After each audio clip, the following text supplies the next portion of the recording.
आप लोग बीजेपी पे टूटते हैं। 2013 में हुआ था ये मामला प्रकरण, तो 2013 में तो कांग्रेस की गवर्नमेंट थी। एक उम्मीद आप लोग की जगी थी कि बीजेपी की सत्ता आ गई है, अब शायद बाबा जी निकलेंगे बाहर। बापू जी को अब रिलैक्स।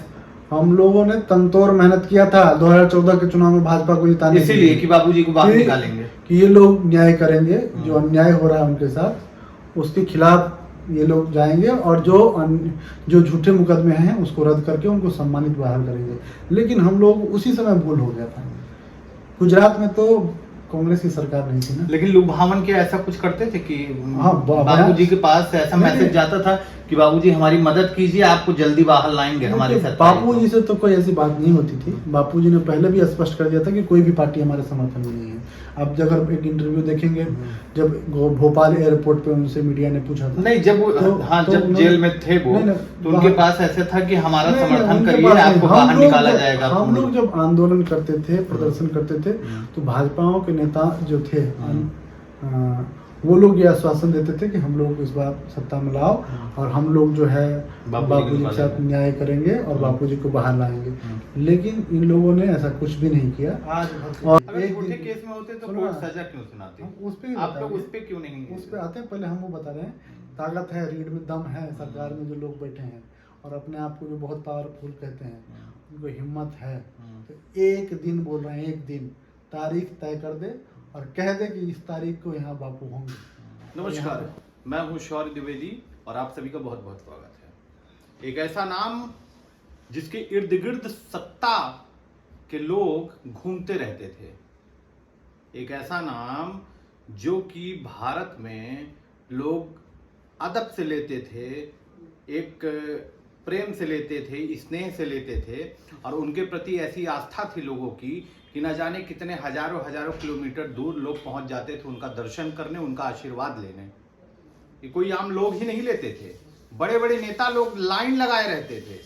बाबा की चरण पादुका जहां रख जाती थी वहां पे स्लिप लग जाती थी और वहां पे लोग जा करके तुरंत नतमस्तक हो जाया करते थे। बात हो रही है आशाराम बापू की और हमारे साथ में मौजूद हैं उनके शिष्य बम जी।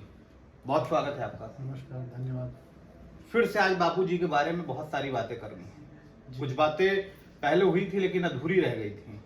जी, तो जरूर करेंगे और इसीलिए बैठे हैं जी। कुछ आपने हमको दोबारा मौका दिया, इसलिए आपको धन्यवाद जी। कुछ सवाल थे जी, है ना? आप ये क्योंकि मेरे जहन में उस बार से ही एक सवाल चल रहा था कि क्या जितने लोग, ये जितने भी नेता हैं, इनमें से कभी कोई मिलाई उलाई करने गया बाबूजी से? नहीं, कोई नहीं गया। जो नेता दरबार में वो हाथ मत्था टेकते थे कि नहीं टेकते थे? देखिए, मत्था तो बहुत सारे दल के जाते थे, सभी दल के जाते थे, चाहे कांग्रेस। तो वहां तो पहुंचते थे, जेल में चुपके से जाते होते हैं कि नहीं? आप तो उनके बड़े करीबी बाबा जी की मैं सुनता हूँ मुलाकात होती रहती है, तो आप बताएंगे जरूर। नहीं, ऐसा कोई नेता नहीं है जो उनके पास आए हो। ठीक है। और हम लोग इस समय अभियान चला रहे हैं कि ये जो नेता थे ये आते थे, लेकिन हमारे गुरु जी के साथ में इन लोगों ने छल किया, उनको जेल में रख लिया, उनको प्रताड़ित करने का काम किया।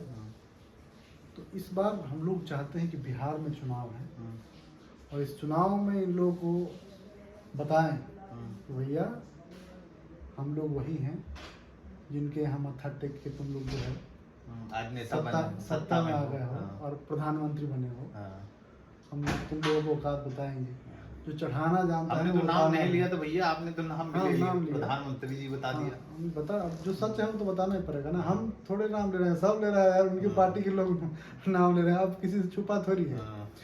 तो अब जो है उनको हम लोगों ने लोकसभा चुनाव में भी इस बार करारी मेहनत किया, लोगों तक जो है ये बात पहुंचाने का काम किया कि भैया बापू के लोग, बापू के भक्त और सनातन के मानने वाले जो लोग हो, वो यह बात जान लो कि जो राम के नाम पर वोट लिए थे वो सनातन के नहीं हैं, जो गाय के नाम पर वोट लिए वो सनातन के नहीं हैं, जो संतों के नाम पे वोट लिए और आसाराम बापू के चरणों में आके दंडवत होते थे, वो आसाराम बापू के नहीं है। ये छलिया था जो छद्म भेष, जैसे रावण ने पकड़ लिया था भेष ऐसा कि भाई उसको सीता जी को हरण करके ले गया था, वैसे भेष बदल के वो हमारे सत्संग में आकर आशीर्वाद प्राप्त कर लिया, जैसे भस्मासुर ने आशीर्वाद प्राप्त कर लिया था।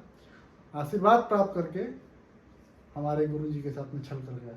तो अब ऐसे नेता को सबक सिखाना है, वोट टू पनिश्ड, वो इस बार सबक सिखाने के लिए वोट करना। कहाँ असर होगा? अब जैसे- बाबा जी के क्या अनुयायी हैं क्या उतने? अरे भाई अब तो लोग गलत दृष्टि से देखने लगे हैं। देखिए- इतना बड़ा आरोप लगने के बाद आप ही समझ सकते हैं। देखिए, हम एक बात बता रहे हैं, अगर सरकार में ताकत है और सरकार चलाने वाले बगैर रीढ़ के नहीं है, तो सब लोग जानते हैं कि वो झूठे केस में जेल में है।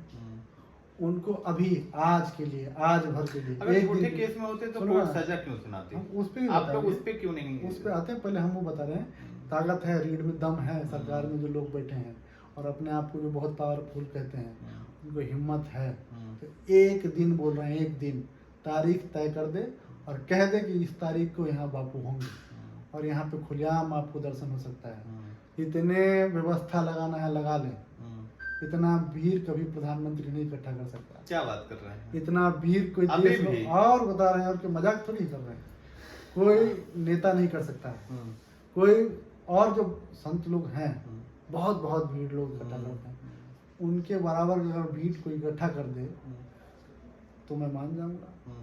आप बोल रहे हैं लोग नहीं है, हम बोल रहे हैं कि जेल के बाहर जाके देखिएगा, हजारों लोग रोज बैठ के इंतजार कर रहे हैं कि भाई कभी आएंगे। मिलाई करने जाते हैं। हाँ, आप हॉस्पिटल में जब लोग इलाज कराने जाते नॉर्मल हैं आदमी से मिलाई होने देते हैं? नहीं, मिलाई तो नहीं होती है। हम बता रहे हैं, जैसे हॉस्पिटल जाते हैं, कोर्ट जाते हैं, तो जाते आते जो दर्शन होता है ना, उसके लिए जबकि बहुत लोगों को पता नहीं होता कि किस तारीख से होता है, तब भी पहुंच जाते हैं। ये कोई ऑफिशियल मैसेज नहीं आता है किसी आश्रम की तरफ से या किसी और चैनल के, या कोई प्रचार का माध्यम नहीं है। तभी भी जब कोर्ट की तारीख हुआ करता था सेशन कोर्ट में, तो प्रशासन के काबू में नहीं होते थे लोग, उनके ही एक इशारे होता था कि भैया तुम शांत रहो, कोई उपद्रव नहीं करना। ऐसे ही भीड़। रोज हर एक दिन हजारों की संख्या में भीड़ पहुंचे होते थे, कभी 5,000 कभी 10,000 लोग लाइन लगा के सड़क के किनारे रहते थे, और वो जो रोड से गाड़ी उनकी गुजरती थी तो एक झलक पाना चाहते थे। तो लोग की बात तो आप नहीं करिए कि भाई लोग टूट गए, क्योंकि जो उनसे कुछ पाया है वो जो है, आप ये कह, अगर ऐसा करिश्माई मामला था तो लोग, नेता तो अभी भी सपोर्ट चाहेंगे उनका। देखिए, अब क्यों तो बाहर कहे नहीं नेता बाहर निकलवा रहे हैं?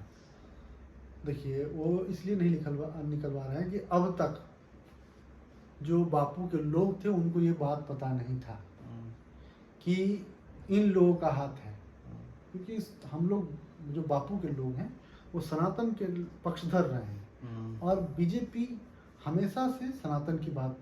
आप बीजेपी के पीछे ही क्यों पड़े रहते हैं? बीजेपी के पीछे इसलिए पड़े हैं कि भाई देखिए, जिसको पाल तो उसके बड़ा किया बीजेपी हम लोगों ने सुनो ना। आप एक सवाल मैं यहाँ पे फिर पूछूंगा। अच्छा, आप बात बताइए पहले क्या कह रहे हैं? हम ये कह रहे हैं बीजेपी के पीछे इसलिए पड़े हैं कि जिसको हम लोगों ने पैदा किया, जो बापू ने पैदा किया, आशीर्वाद दिया, और बीजेपी को बहुत इतना प्रचार नहीं था। जो रथ यात्रा निकला था उसमें भी आप पता करिएगा, उसमें भी बापू का समर्थन था। भीड़ भेजने का काम बापू जी के आश्रम की तरफ से लोगों को कहा जाता था कि वहाँ जाओ, तो वहाँ जाया करते थे। राम जी के लिए भी लोग लड़े हैं। और नरेंद्र मोदी का खुद का ये कहना है कि जब मुझे कोई नहीं जानता मानता था, तब बापूजी उनको मंच दिया करते थे, उनको आगे बढ़ाने की बात करते थे। अब ऐसे आदमी जब नालायक हो जाए, बहुत सारे ऐसे वीडियो देखने को मिलते हैं, पथ भ्रष्ट हो जाए, और वही हमको जब आंख दिखाने काम करने लगे, झूठे केस मुकदमे बना दे, राकेश अस्थाना को रखे गुजरात में, तो पहले तो उनका जो अपने जयचंद हो, अपने लोग हो, उनको पहले कान खींचना चाहिए, फिर दूसरे पे।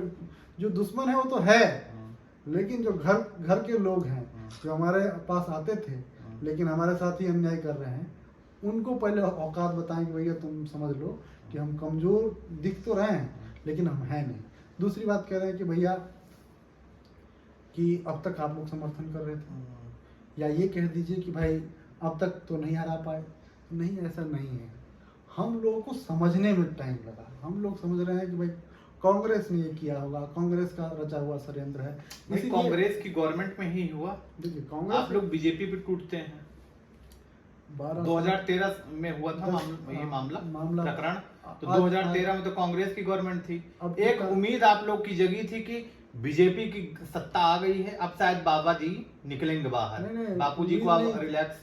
हम लोगों ने तनतोड़ मेहनत किया था 2014 के चुनाव में भाजपा को जिताने इसीलिए कि बापू जी को बाहर निकालेंगे, कि ये लोग न्याय करेंगे, जो अन्याय हो रहा है उनके साथ उसके खिलाफ ये लोग जाएंगे और जो झूठे मुकदमे हैं उसको रद्द करके उनको सम्मानित बाहर करेंगे। लेकिन हम लोग उसी समय भूल हो गया था। गुजरात में तो कांग्रेस की सरकार नहीं थी ना। लेकिन लुभावन के ऐसा कुछ करते थे कि हाँ, बाबू जी के पास ऐसा मैसेज जाता था कि बाबू जी हमारी मदद कीजिए, आपको जल्दी बाहर लाएंगे हमारे साथ। बापू जी से तो कोई ऐसी बात नहीं होती थी। बापू जी ने पहले भी स्पष्ट कर दिया था कि कोई भी पार्टी हमारे समर्थन में नहीं है। आप अगर एक इंटरव्यू देखेंगे, जब भोपाल एयरपोर्ट पे उनसे मीडिया ने पूछा था, नहीं जब जब जेल में थे वो, तो उनके पास ऐसा था कि हमारा समर्थन करिए, आपको बाहर निकाला जाएगा। हम लोग जब आंदोलन करते थे, प्रदर्शन करते थे, तो भाजपाओं के नेता जो थे वो लोग ये आश्वासन देते थे कि हम लोग इस बार सत्ता में लाओ और हम लोग जो है बापू जी के साथ न्याय करेंगे और बापू जी को बाहर लाएंगे। लेकिन इन लोगों ने ऐसा कुछ भी नहीं किया। और उस समय देखेंगे कि उस समय बहुत सारे बीजेपी के बहुत उम्मीद जगी थी। जिस समय बीजेपी की गवर्नमेंट आई, लोगों को लगा बहुत बड़ा जश्न मना कि बाबूजी बाहर आएंगे चाहे जो हो जाए। हाँ, लेकिन ये बात हम लोगों को देर से समझ में आई कि गुजरात में जो मुकदमा गढ़ा गया वो राकेश अस्थाना किसका चहेते अधिकारी थे, किसी से छुपा नहीं है।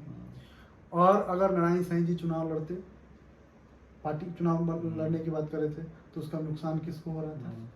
हम लोगों को जब और ध्यान करते हैं तो जो बापू जी के सबसे करीबी शिष्य रहे हैं सुरेशानंद जी, उन्होंने उस समय बताया था, उस समय जंतर मंतर से बताया था कि जो वर्तमान में पार्टी है कांग्रेस उस समय थी, वो बदनाम करने योग्य नहीं है। ये जो हिंदू की बात करते हैं, सनातन की बात करते हैं, वही लोग पीठ में खंजर घोपने का काम कर रहे हैं। हम वो सब वीडियो आपको दे सकते हैं।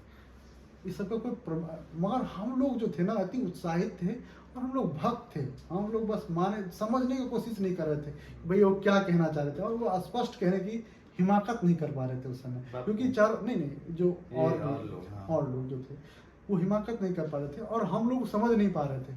जबकि समझ जाना चाहिए था कि नारायण साईं जब पार्टी की घोषणा कर रहे थे तो इससे समझ जाना चाहिए था कि इनका क्या कहना है कि भाई हमारे साथ ये लोग नहीं है। जब सुरेशानंद जी इस तरीके की बात कर रहे थे तो हम लोगों को समझ जाना चाहिए था कि हमारे साथ में नहीं है। हम लोगों को तब भी समझ जाना चाहिए था, इससे पहले 2011 में जब बापू जी का सोमनाथ में सत्संग नरेंद्र मोदी ने होने दिया था, तब भी समझ जाना चाहिए था। हम लोगों को तब भी समझ जाना चाहिए था जब आश्रम में रहने वाले सच्चे लोगों पे, सज्जन लोगों पे जब अहमदाबाद में लाठी पुलिस बल से पिटवाया गया था, तब भी हम लोगों को समझ जाना चाहिए था। और बापू ने उस समय खुलेआम कहा था कि संदेश अखबार वाले का जो है मुख्यमंत्री से दोस्ती हो गई है और उन दोनों लोग मिलकर ये षड्यंत्र कर रहे हैं। जब 2 बच्चों का कांड हुआ था और आश्रम पे तोड़फोड़ हुई थी ये नरेंद्र मोदी के सरकार में गुजरात में, लेकिन हम लोग वो सब भुला गए। हम लोगों को लगा कि नहीं, ये इसको सनातन से मतलब है, भाजपा सनातन की बात करते हैं। हम लोगों को लगा कि भाई बापूजी धर्मांतरण के खिलाफ काम कर रहे हैं, इसलिए सोनिया राहुल भी को षड्यंत्र कर सकते हैं, और किया भी होगा। मैं ऐसा नहीं बोल रहा हूँ कि कोई भी षड्यंत्र में उनका कोई सहयोग नहीं रहा होगा, लेकिन जिस तरीके से बीजेपी ने किया, आपको बताऊं, जो जज ने बापूजी को जोधपुर केस में सजा किया, उसको प्रमोशन भाजपा की सरकार में मिला। अच्छा। जो आईपीएस अधिकारी अजय पाल लांबा बापूजी को के पूरा केस बनाने का काम किया जोधपुर में, उसको वसुंधरा राजे सम्मानित किया, पूरी मॉनिटरिंग की है जी।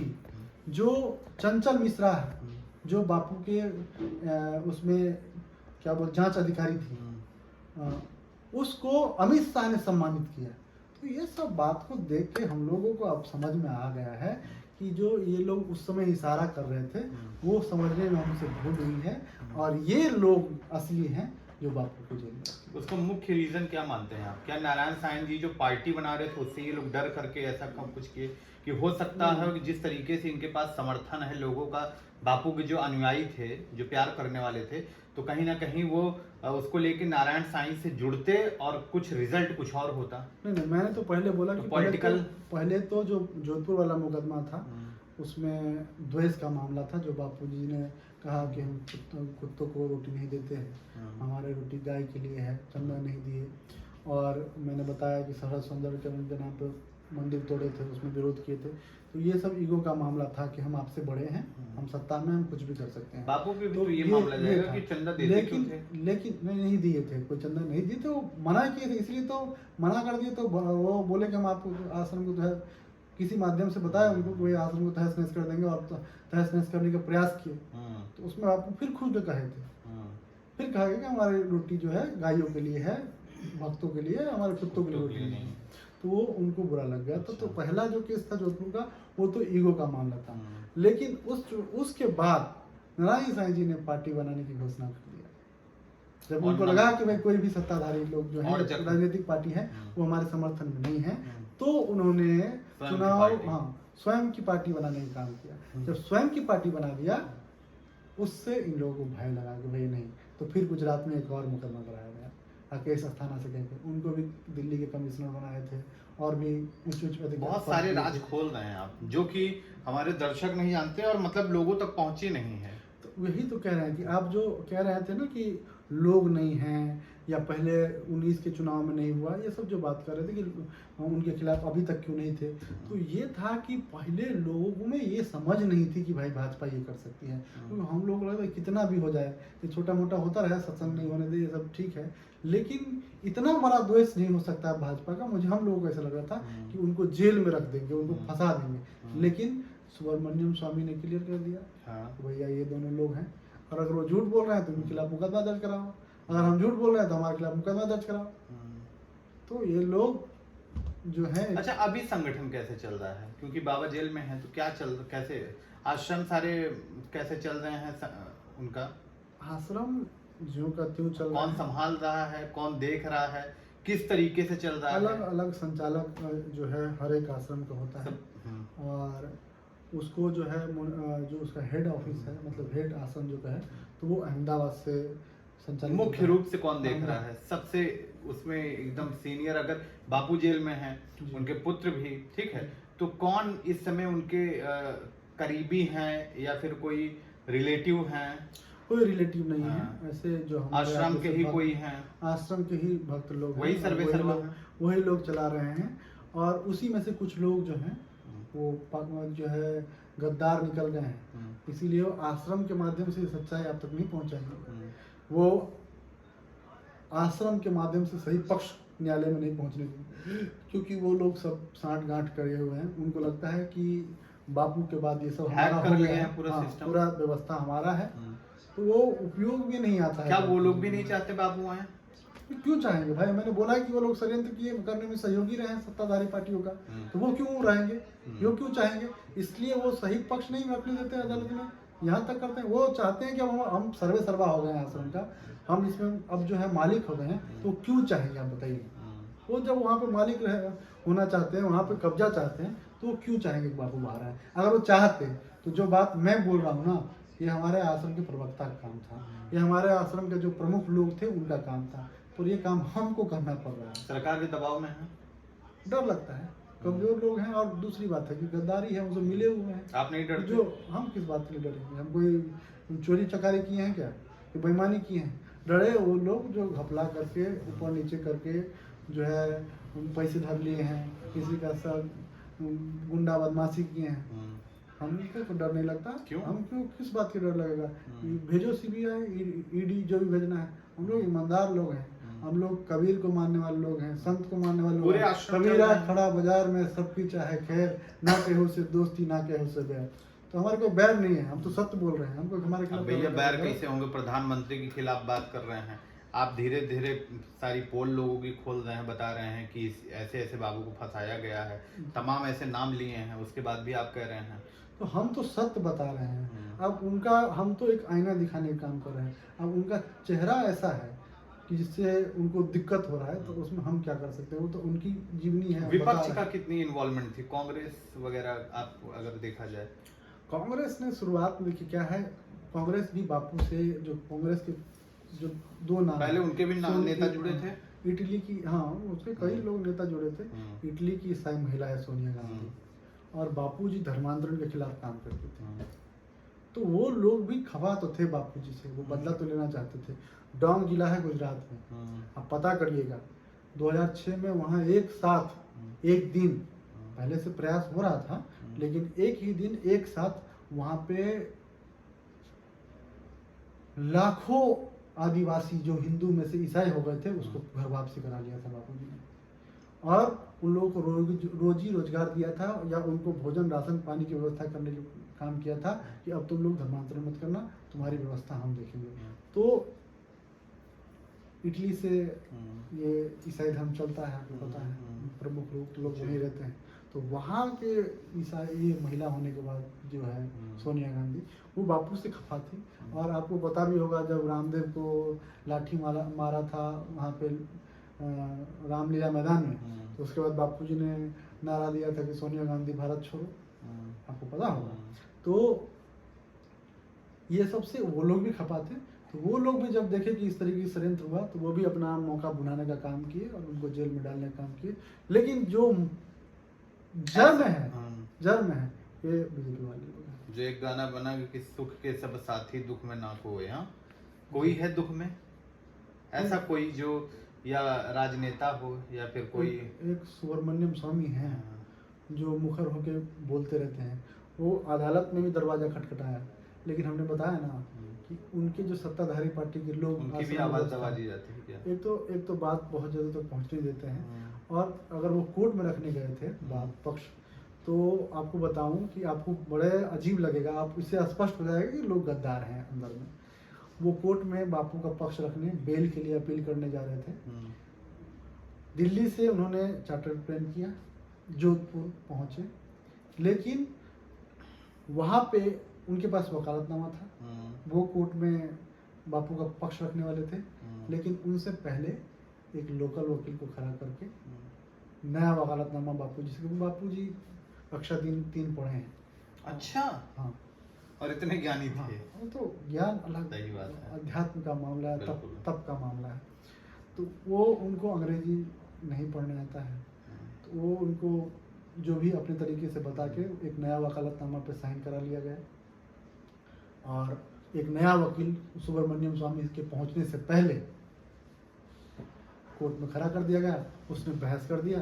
सुब्रमण्यम स्वामी को जब वहाँ पहुँचे और जज साहब ने कहा कि बहस हो गई है, तो अपने आप को ठगा हुआ महसूस किए, अपमानित महसूस किए, दोबारा वो कोर्ट जाने से मना कर दिया। और ये बात जो मैं कह रहा हूँ ये सुब्रमण्यम स्वामी के शुभांकर मिश्रा के साथ में अगर इंटरव्यू देखेंगे आप, तो उसमें वही बात बता रहे हैं कि नया वकालतनामा। सुब्रमण्यम स्वामी जी का हम लोग भी इंटरव्यू करेंगे और इस विषय पे उनसे भी चर्चा होगी। बिल्कुल करना चाहिए, अगर क्योंकि देखिए आप जैसे जो लोग हैं जो सच में सनातन के लिए काम करना चाहते हैं, धर्म के लिए काम करना चाहते हैं, समाज के लिए काम करना चाहते हैं, सच्चाई के लिए मेन करना चाहते हैं, सच्चाई के लिए करना चाहते हैं, वही पे आ रहा था।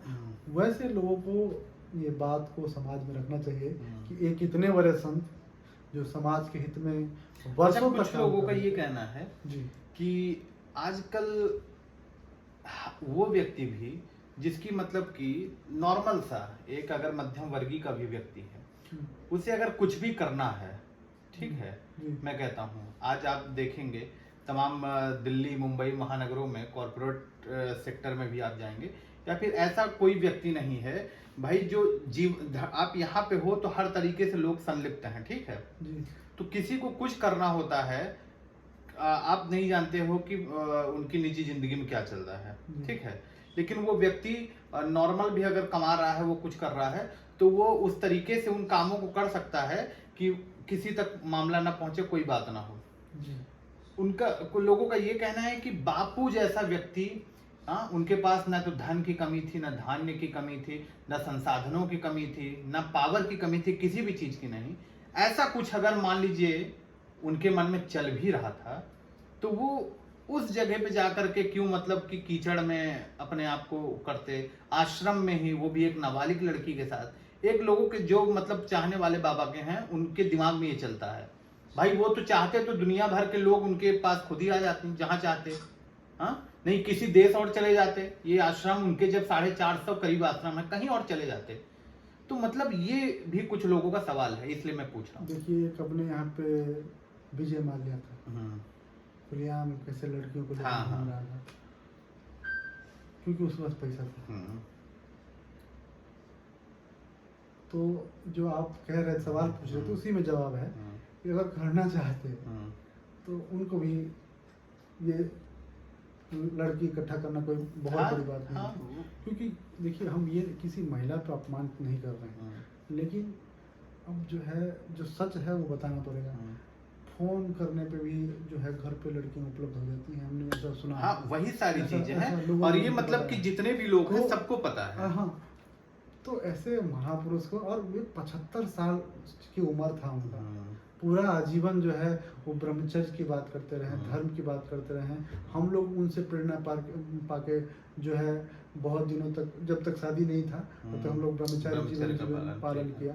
तो वो खुद ऐसे कैसे कर सकते हैं? हम तो ये कहते हैं कि जिन लोगों में ऐसा लगता है कि भाई हमको काम वासना घेर लिए हैं, उनसे अनुरोध करता हूँ कि अपने घर पे 10 मिनट जब उनको काम वे घेर ले तो 10 मिनट के लिए कहीं साइड में जाके बापू का स्मरण कर ले, उनका नाम लेके देखे, उनका भी काम भाग उनका जाता वही है। कहना है कि मतलब कि अगर उनको इस तरीके से कुछ करना होता बापू को, उनके पास किसी चीज की कमी नहीं थी, ठीक है, तो क्या आपको लगता है कि वो सही कह रहे हैं? उनको मतलब वाकई और लेकिन इसी प्रकरण में क्यों फंसाया गया? एक सवाल ये भी पैदा होता है कि ज्यादातर अब मैं देख लूंगा बाबाओं के साथ ही ऐसी घटना क्यों हो रही हैं कुछ, और उनको एकदम ताक पे रखा गया है, और इसी मामले में क्यों, इसी धारा में क्यों जा रहे हैं? आपको कई नाम भी गिनवा सकता हूँ। क्योंकि अन्य कोई मामला दर्ज हो जाए ना तो उनको गिरफ्तार करना सरल नहीं है। ये इसमें ऐसे उनकी सब संगीन चीज ले लेंगे, ऐसा संगीन आरोप लगा देते हैं डायरेक्ट सम्मान पे प्रभाव। कि जिस पे ना जो शक्तिशाली लोग हैं, जो बुद्धिजीवी लोग हैं, वो अपने आप को उससे दूर कर लेना चाहते हैं। वो सोचते हैं कि नहीं बहुत गंदा आरोप है, हमका हमारे ऊपर भी लांछन लगेगा। लेकिन जो है ऐसा करना नहीं चाहिए, उनको सत्य बोलना चाहिए। एक उन ऐसा लोगों को आरोप सब है, पता ऐसी भी धारा है कि लोग हाँ। मतलब अपने आप उसको उस दृष्टि से देखते हैं कि अपने आप को अलग कर लेना हाँ। चाहते हैं कि नहीं इससे अलग हो जाए, इसीलिए इस तरीके के आरोप लगते हैं और फिर उनको जेल में डाल दिया जाता है। लेकिन जो है अब क्या लगता है कुछ उम्मीद की किरण है कि बाबू कब आएंगे, देखिए कब दर्शन होंगे? देखिए अभी उनका मेडिकल जो स्थिति है, स्वास्थ्य का जो स्थिति है बहुत गड़बड़, वो बहुत गड़बड़ है। उनके हृदय में 3 ब्लॉकेज है और कई बार 2-3 बार शायद मेजर, और 90 टच कर रहे हैं अभी। हाँ 88 साल के हैं। हाँ। तो उनका जो है उम्र भी ज़्यादा है और उंगलियों पे मैं गिन नहीं के बता नहीं सकता, इतनी सारी उनको बीमारियां हैं। माइग्रेन का भी पीड़ा होता है उनको, साइटिका का दर्द होता है और बहुत देर तक खड़े होने में जेल की तरफ से मतलब कुछ सरकार उन पे एक अलग तरीके से दया अब दृष्टि कुछ तो है, कुछ नहीं है। एक दया जब सब सरकार के जब सरकार के लोग क्योंकि मेडिकल इश्यूज हैं तो उसमें हिदायत कुछ बढ़ती जा रही है उनके मैं साथ। बताता रहा हूँ कि जब सरकार के ही लोग ये नहीं चाहते कि कभी बाहर आए तो वो क्यों ऐसा करेंगे, उनके साथ में क्यों दया दिखाएंगे? उनको तो जेल में रखना है क्योंकि उनको डर है कि वो आएंगे तो कभी बोल दें। अब बोल देंगे बापू तो करोड़ों लोगों में जो मुझे बताना पड़ रहा है ये बात अगर बापू बोल रहे होते तो इतना हमारे मेहनत थोड़ी करना पड़ता हमको। और हम लोग अभी भी जो बीजेपी को पूरी टक्कर नहीं दे पा रहे हैं, बीजेपी मतलब नरेंद्र मोदी, क्योंकि आजकल 2 ही लोग चला रहे हैं बीजेपी पार्टी को, तो उनको जो टक्कर नहीं दे पा रहे हैं या हम लोग उस तरीके से नहीं कर रहे हैं, हमको मेहनत करना पड़ा या आप लोगों को बताना पड़ रहा है या नहीं पड़ेगा ना, क्योंकि सभी लोगों तक ये बात पहुंची नहीं है। ये बात पहुंचाना है हमारे जो लोग हैं, क्योंकि जो आश्रम में प्रमुख रूप से बुलबुल में काम कर रहे हैं लोग, वो लोग भी इस षड्यंत्र में शामिल हैं, तो वो भी ये सत्य नहीं बता रहे हैं और बापू बोल नहीं सकते हैं, तो कोई ये बात जो है बताने को राजी नहीं है और लोग डरते भी हैं। अच्छा, एक सवाल ये भी है कि जैसे कि बापू इतने बड़े क्या कहते हैं महंत थे, संत हैं और एक तरीके से लोग बहुत से उनके अनुयायी हैं जो उनके रूप, ईश्वर के रूप में उनको देखते हैं, है ना, और वही भावना है। और उनके साथ में तमाम ऐसे संत जुड़े जो कि बापू का दर्शन करने आते थे। अब जितने भी आप, मैं तमाम कथावाचक को ले लीजिए, जितने भी क्या कहते हैं बड़े बड़े पदों पे इस समय वर्तमान में स्थापित हैं महंत संत, वो लोग क्या वो लोग भी कभी बापू की बात नहीं उठाते? क्या मोदी मतलब क्या गवर्नमेंट से ये नहीं कहते हैं कि बापू के साथ गलत हो रहा है, अन्याय हो रहा है? एक समय थे का ये लोग भी जाते थे और उनके साथ में आश्रम में मुलाकात करते थे, हालचाल लेते थे।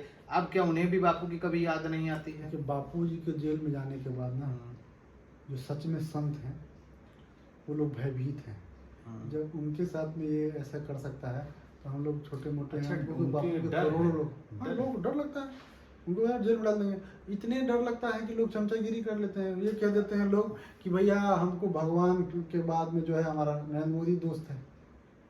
तो ये डर है उनको अपने जो साम्राज्य उनको भी में लगता है रहना। कहीं ये धारा उन पे भी न चिपक हाँ, जाए। कोई कुछ भी कोई आए दाएं बाएं करेंगे, आए बाएं साएं करेंगे, लपेट लिए जाएंगे, किसी मुकदमे में पहुंच जाएंगे जेल। तो डर लगता है। तो अब हम उन संतों के लिए भी हम इस बार आवाज़ उठाते हैं कि भैया इनके साथ जो इनके डर खत्म हो, तो इनकी तानाशाही के खिलाफ जो है हम लोग आवाज़ बुलंद कर रहे हैं। बिहार में जगह जगह घूम रहे हैं।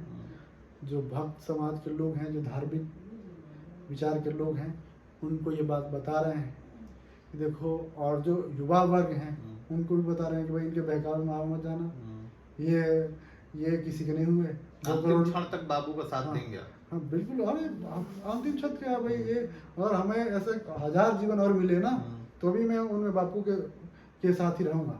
और मैं ये बात कर रहा हूँ आपसे कि हम ये बात सबको बता रहे हैं। आप लोग जैसे मिल जाते हैं साथी तो उनके माध्यम से भी ये बात बता रहे हैं।